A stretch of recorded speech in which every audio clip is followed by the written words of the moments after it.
Akka bultan dhaggeeffattootaaf Dho'ota TV mo'aa nagaan Waaqayyo isiniif haa ta'u.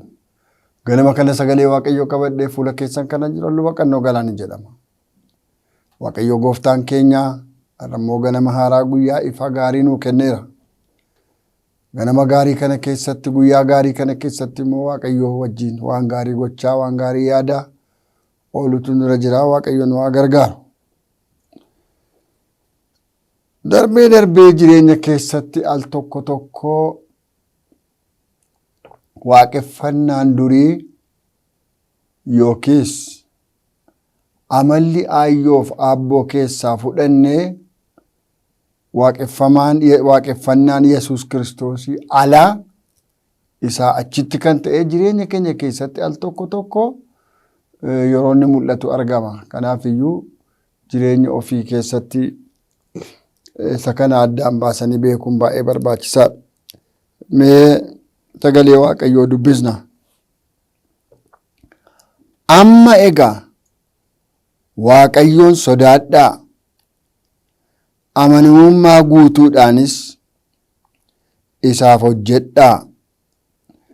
Waaqayyoolii warra abboonni keessan laga Efraaxiis gamatti biyya Gibxiittis hojjechaa fi turan sanatti deebi'aatii Waaqayyoof hojjedhaa.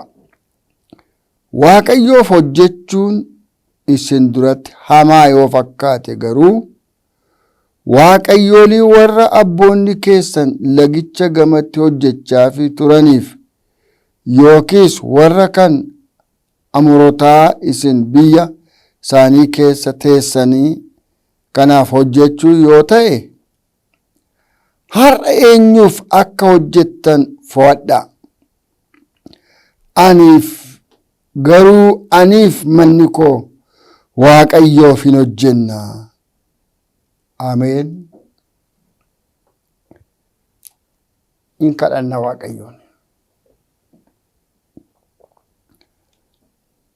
Yaa Waaqayyo gooftaa waan nagaan nu bulchitee ganama kana immoo carraa akkasii kana waan nu laatteef si haa galatu. Biyya nagaa immoo nu oolchi. Addaan baafnee nuu galee jireenya keenya keessatti akkasii waaqeffannuuf ati nu gargaari. Utuu nuun galiin barri akka nutti hin dhumne nu eegi. Galaana gamas gamanas kan jiran buloota koo dhibee garagaraaf qoramsa garagaraa keessa jiran isaan ilaali. Biyya nagaa nu oolchi maqaa gooftaa Yesuus Kiristoos fette. Ameen.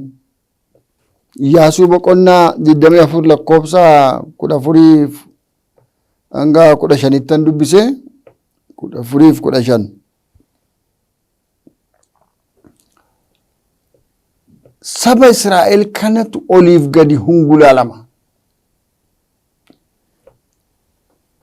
Mana garbummaa keessatti iddoo qabame keessatti iddoo garaa karaa jiraachaa namoota gidduu jiraachaa ture keessatti Waaqa kansaa isa qulqulluu Waaqa kansaa isa addaan isa baafate isa fo'ate dhiisaniitu al tokko waan naannaan isaanii waan hawaasi naannaa isaanii jiru sanaan fudhatamaniitu mishiinii isaanii irraanfatu yookiis waamicha isaanii dagatu. Saba kana Waaqayyo addaan baasee kan inni waammate yookiis kan inni fo'ate ifa biyya lafaa akka ta'aniif isin ifa biyya lafaati jedha Maatewos 5 isin soogidda biyya lafaati jedha. Biyya lafaa kanaaf akka ibsaa ta'ani akka Waaqayyoon namatti agarsiisaniif akka immoo biyyatti mi'aaniif jireenyi isaanii akka namatti nadhoofne akka namatti mi'aawuuf wanti Waaqayyo isaan fo'ateef ilmi Waaqayyoo hidda dhaloota sana keessa akka dhufee mul'atu mishiinii gurguddaadhaaf isaan fo'ate Waaqayyo.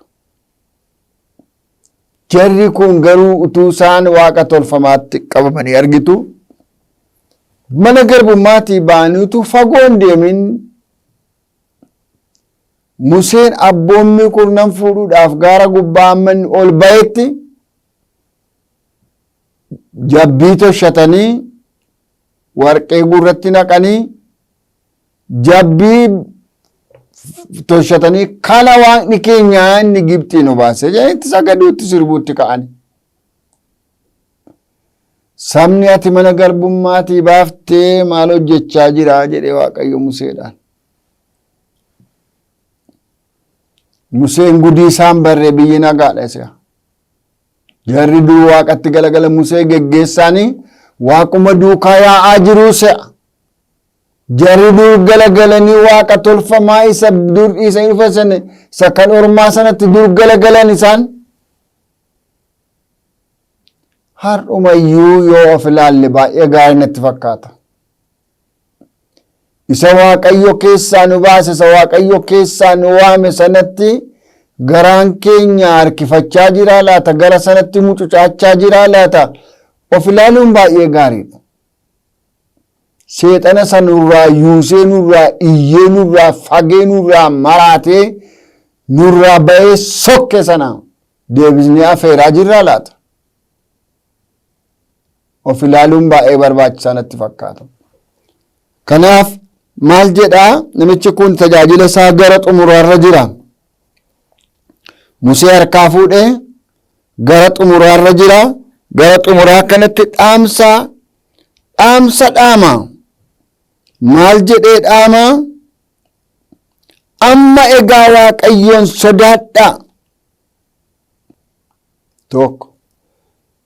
Amanamummaa guutuudhaanis isaaf hojjedhaa jedha. Deemtanii dhuftanii biyya isinii kakatamee dhaaltaniitu. Isinii hirreera. Garuu garaa lamaan walaalammiidhaan yaada tokko waaqa tolfamaa waaqeffatinaa. Ani isinitti hima Waaqayyoon sodaadhaa. Tokko. Lammaffaan amanamummaa guutuudhaan Waaqayyoof hojjedhaa. Har'aa biyya lafaa kanaa waldaa kiristaanaa keessaas ta'e amantoota Gooftaa Yesuus Kiristoosiin nan amana jedhaniif ani kiristaana kan jedhan hundumaa keessaa wanti dhibe yoo jiraate Waaqa sodaachuudha. Utuu Waaqa sodaachuun jiraate wal miidhuun hin jiru. Utuu Waaqa sodaachuun jiraate wal ajjeesuun hin jiru. Utuu Waaqa sodaachuun jiraate cal jedhanii rakkina keetti wal ilaaluun hin jiru. Utuu Waaqa sodaachuun jiraate tajaajila irratti dhibaa'ummaan hin jiru ture. Sodaan Waaqayyoo hin jiru sababa ta'eef waan baay'ee argaa jirraa ija isaa. Kanaaf namichi garuu maal jedha? Amanamummaa guutuudhaan isaaf hojjedhaa jedha. Baay'een amanamummaatu itti hir'ata. Tajaajilatu itti hir'ata miti. Iddoo dhaabatantu itti hir'ata miti baay'eetti. Waldaa dhaquutu itti hir'ata miti. Namoota baay'eetti amanamummaatu hin jiru. Amanamummaadhaan namni kurnoo isaan kaffalu. Amanamummaadhaan namni tajaajilatti waamamedha irra dhaabatee hin tajaajilu. Amanamummaadhaan namni qulqullummaa isaa eeggachuudhaaf yaalii hin godhu, hin dadhabu, hin dhama'u. Kun immoo jireenyaa akka rimi muka nyaatee mana nyaatee fixaa jiru jireenya nama baay'ee nyaatee fixaa jira. Kanaafiti namichi kun maal jedhaa? Tokko Waaqayyoon sodaadhaa. Lammaffaa amanamummaa guutuudhaan isaaf hojjedhaa fidheetu Waaqayyoolii warra abboonni keessan laga Efraaxiis gamatti biyya Gibxiittis hojjechaa fi turan sanatti deebi'aatii Waaqayyoof hojjedhaa. Namoonni tokko tokko waldaa keessaa badanii dhaqanii iddoo tokko tokkotti qoricha hojjechiifatu, iddoo tokko tokkotti waa goosifatu. Waldaa tokko tokko keessaa badanii dhaqanii waanuma biyyi lafaa goosifatu kan goosifatan jiru. Kuni baay'ee kufaatii guddaadha. Waaqayyo biraa namni yaada lama qabu waan argadhan seeyinii jedha Yaaqoob. Waaqayyoof hojjechuun isin duratti hamaa yoo fakkaate garuu waaqayyoolii warra abboonni keessan lagicha gamatti hojjechaa fi turaniif yookiis warra kan Amoorotaa isin biyya isaanii keessa teessan kanaaf hojjettu yoo ta'e har'a gargar baasaa filadhaa. Walaalammiin barbaachisu. An tajaajila kana gara xumuraattan jiraa'edhe. Waan ergaa dhumaa nutti himne akkas hin jenneef waan sinitti himaa. Waaqayyoo waaqeffattu moo waaqa tolfamaa waaqeffattu isa gargar baafadhaa. Gargar baafadhaa. Yaada lama walaalammiidhaan hin deddeebiinaa. Namooti baay'een lamaanuma isaa waanuma biyya lafaa kanaa wajjin walitti qabatanii adeemuu barbaadu. Inni kun immoo jireenyatti nama hin galchu. Inni kun immoo eebbaa hafuuraa namaan fidu. Isa kanatti yaaduun baay'ee gaariidha. Ani manni koo waaqayyoof hin hojjennaa jedhe. Akka murtoo wusaanee ofiisaati. Ani manni koo waaqayyoof hojjenna. Waaqayyoon waaqessina jedha afaan Amaaraatiin immoo. Waaqayyoon waaqessina waaqayyoof hojjenna jedha. Akkuma hiriyaan kee godhu, akkuma ollaan, akkuma naannaan kee, akkuma warri kaan godhan gootamoo ciniinnattee murteeffattee cichoominaan duukaa bu'aa jirta laata. Daani'eliif Sidiraaq Meesaaq Abdannaagoon cichoominaan nyaata mana mootichaa dhugaatii mana mootichaa didaniitu yeroodhaaf dheedhii nyaataniitu yeroo sana dabarsanii lafa ulfinaa ga'ani.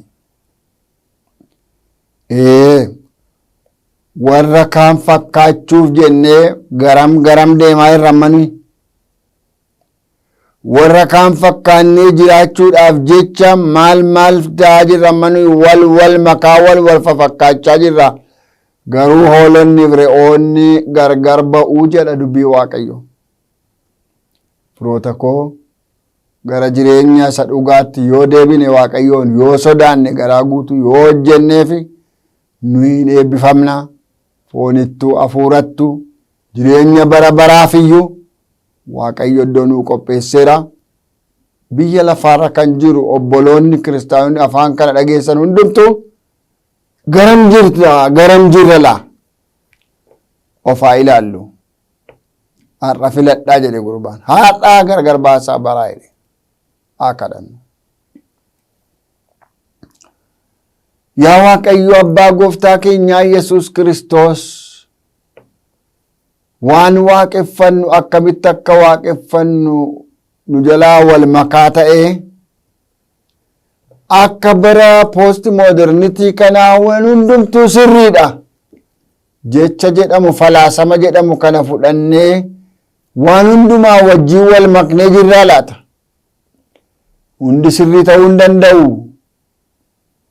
Hundi soba ta'uu hin danda'u. Garaagara calalee jira dhobniif dhugaan. Karaan jireenyaaf karaan badisaa calalee jira gargar bahee jira.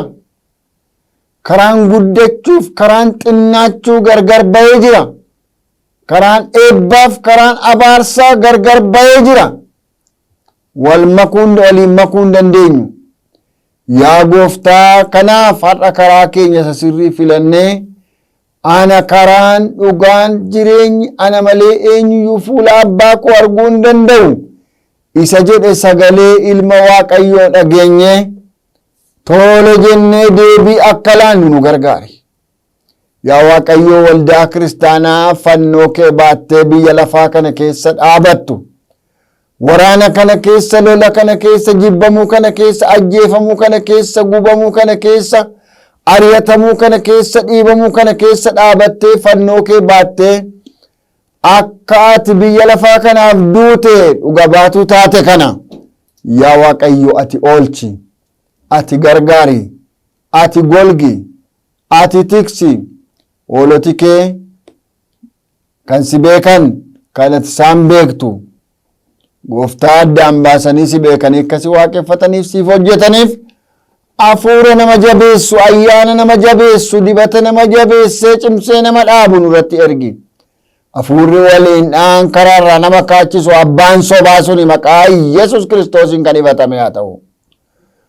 Ergamaan sobaa bara dhumaatti ka'ee namoota baay'ee warra filataman iyyuu ni wallaashisu suni ni karaarraa nama kaachisu hafuurri hamaan suni maqaa Yesus Kiristoosiin kan ifatame haa ta'u. Hafuurri dhugaa sun yommuu dhufu gara dhugaa hundumaa beekuutti sin geggeessa jedhameera. Hafuurri dhugaa nama hubachiisu sun nurra haa dhufu. Guyyaa kana guyyaa gaarii nuu godhi, nagaaf qabbana kee tasgabbii kee nuu kenni. Jeequmsiif goolamni dhiphinniif gidiraan maqaa Yesus Kiristoosiin haramee nurraa haa ba'u. Maqaa leencicha Qaraaniyoosa du'a mo'ee ka'ee mooticha Yihudaa sanaan. Ameen. Garaa keessan gara Waaqayyootti ol fudhaa eebba fudhadhaa. Waaqayyo sinaa eebbisuu sinaa eegu. Waaqayyo fuula isaa siniif haa ibsuu sinitti araaramu. Waaqayyo fuula isaa gara keessanitti haa deebisuu nagaa isaas guutummaatti niif haa kennu. Maqaa Waaqayyo Abbaatti kan Ilmaatti kan Hafuura Qulqulluutti Waaqayyoon keenya tokko. Ameen. Asis stuudiyoo kana keessa na waliin kan jirtu ogeetti kaameraa Raabseenaa Darajjee Waaqayyo isaa eebbisu jechaa yommuun xumuru karaarra deemtu filadhu. Guyyaa gaarii.